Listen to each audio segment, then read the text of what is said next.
Hello, मैं ललित सिसोदिया। इस video में हम लोग इक्वल फंक्शन की चर्चा करेंगे। इक्वल फंक्शन या समान फंक्शन।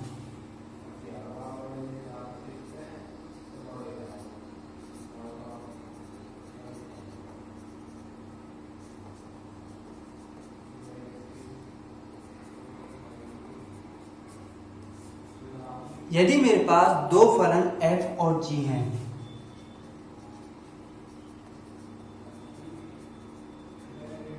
f व g हैं, तब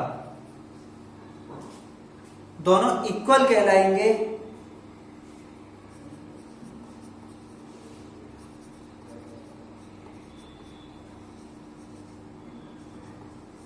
इक्वल या समान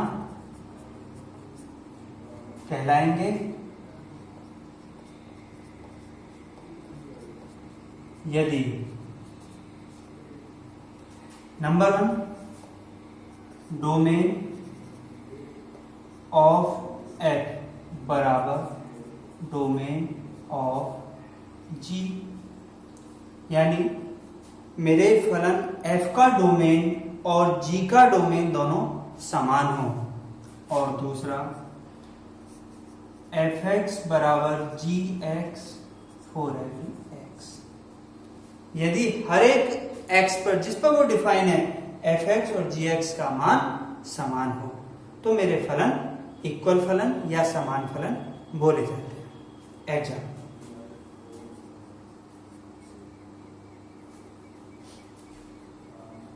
रूट एक्स स्क्वायर माइनस 4, जहां मैं इसके बराबर root x minus 2 into root x plus 2 लिखूंगा।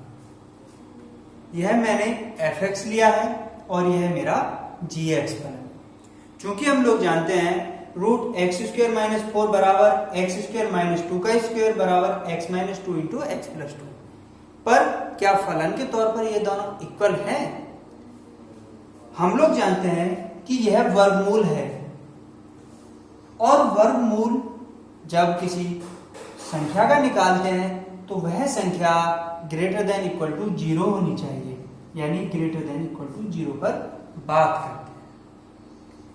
तो x की वो वैल्यू जिन पे फलन का मान ग्रेटर देन इक्वल टू 0 हो, या यानी 0 हो या 0 से बड़ा हो, तो हम इसकी 0 से तुलना करेंगे।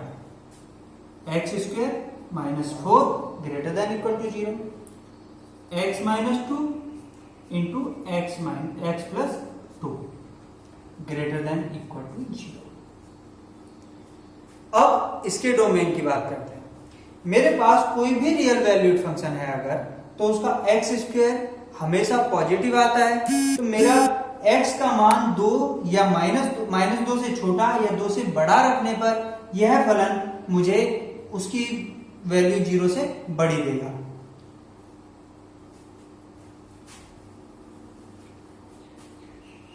यदि x greater than 2 equal to 2 कोई भी संख्या रखने पर, जैसे मैंने x बराबर माना x बराबर 3, तो 3 का स्क्वायर तब 3 स्क्वायर माइनस 4 बराबर 9 माइनस 4 बराबर 5 ग्रेटर देन 0। तो x का कोई भी मान जो 2 से बड़ा हो या 2 के बराबर हो, उसको रखने पर वह मान मेरा है तो 0 के बराबर होगा या 0 से बड़ा होगा।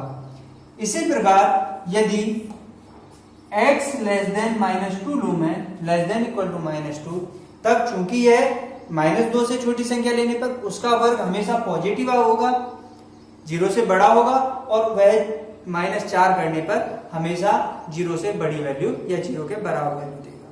इस प्रकार इस फलन के लिए मेरा डोमेन x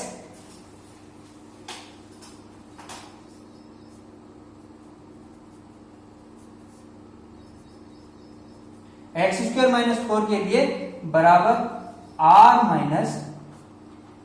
माइनस 2 से लेकर 2 तक होगा। यानी मैं रियल नंबर में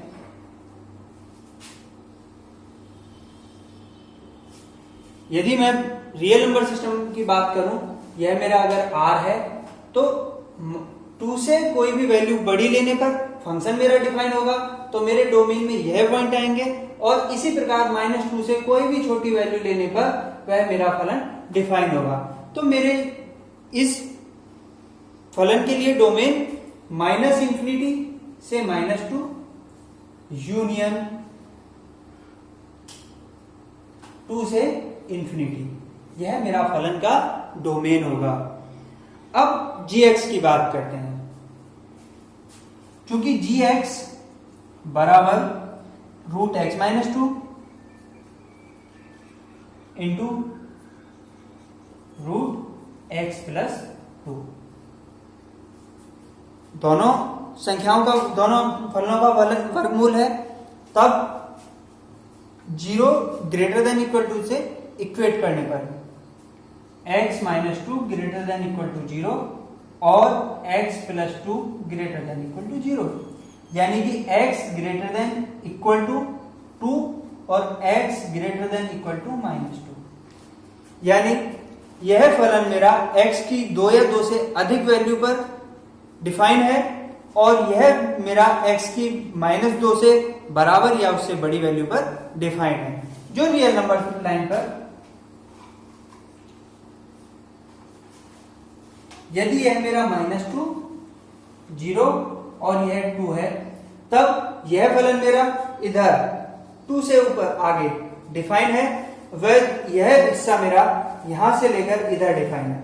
तब इनका इंटरसेक्शन मेरा इसका कॉमन डोमेन होगा। तब डोमेन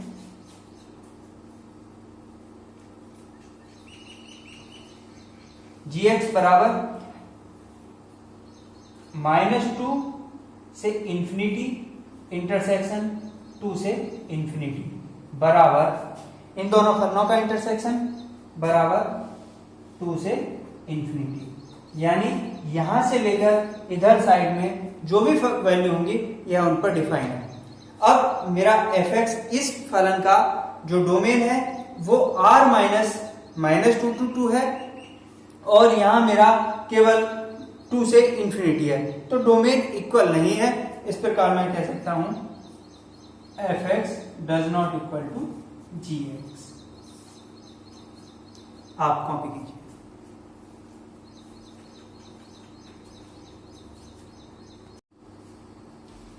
इसी प्रकार यदि मेरे पास fx बराबर x/x और gx बराबर 1, यह मेरे दो फंक्शन हैं जिनका मैं डोमेन और इमेज ज्ञात करने जा रहा हूं। चूंकि fx बराबर x/x है, तब इसका डोमेन मैं इसे इस प्रकार लिख सकता हूं fx बराबर x × 1/x। जहां इनका कॉमन डोमेन निकालने के लिए मैं इस फलन का डोमेन और इस फलन का डोमेन निकालकर उसका इंटरसेक्शन करूंगा, तब इसका डोमेन मेरे पास में r है, वह इसका डोमेन है r - 0। तब इंटरसेक्शन लेने पर तो इन दोनों का कॉमन डोमेन कितना होगा, तो डोमेन ऑफ fx बराबर r - 0। इसी प्रकार मेरा gx बराबर 1 है। यह कांस्टेंट फलन है जिसका डोमेन बराबर r होगा। यह इसका ग्राफ इस तरह से होगा।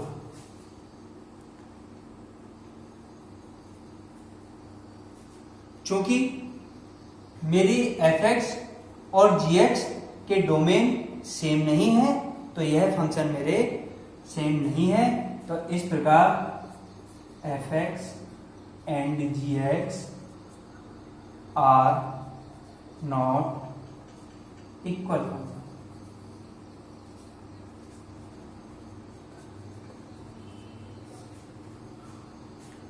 कॉपी।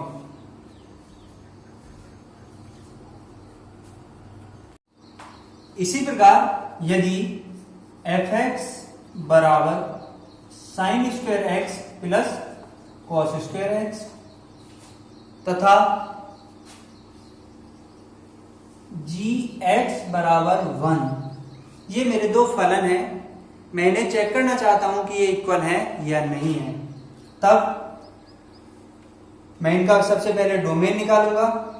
तो डोमेन fx का डोमेन निकालने के लिए मुझे इस फंक्शन का डोमेन और इस फंक्शन का डोमेन निकालकर उनका कंबाइंड इंटरसेक्शन करना होगा। तब इंटरसेक्शन से जो डोमेन आएगा वह मेरे टोटल fx का डोमेन होगा। साइन स्क्वायर x है, इसका डोमेन r होता है।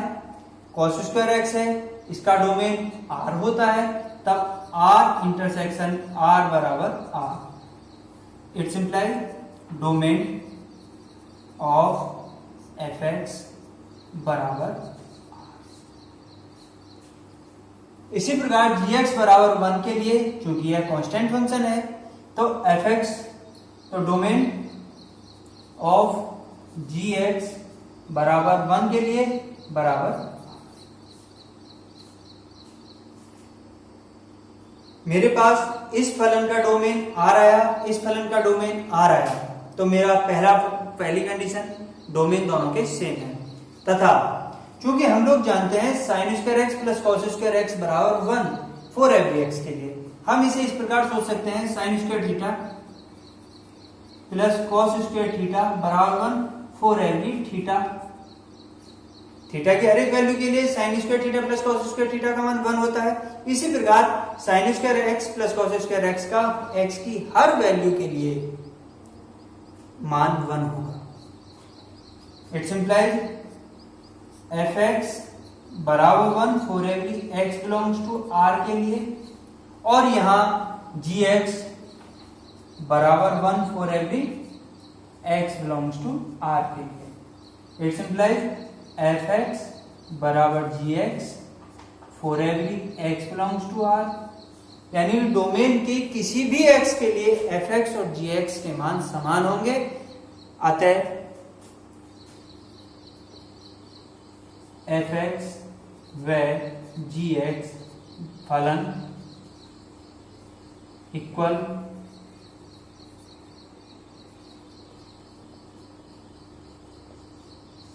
फलन। आप कॉपी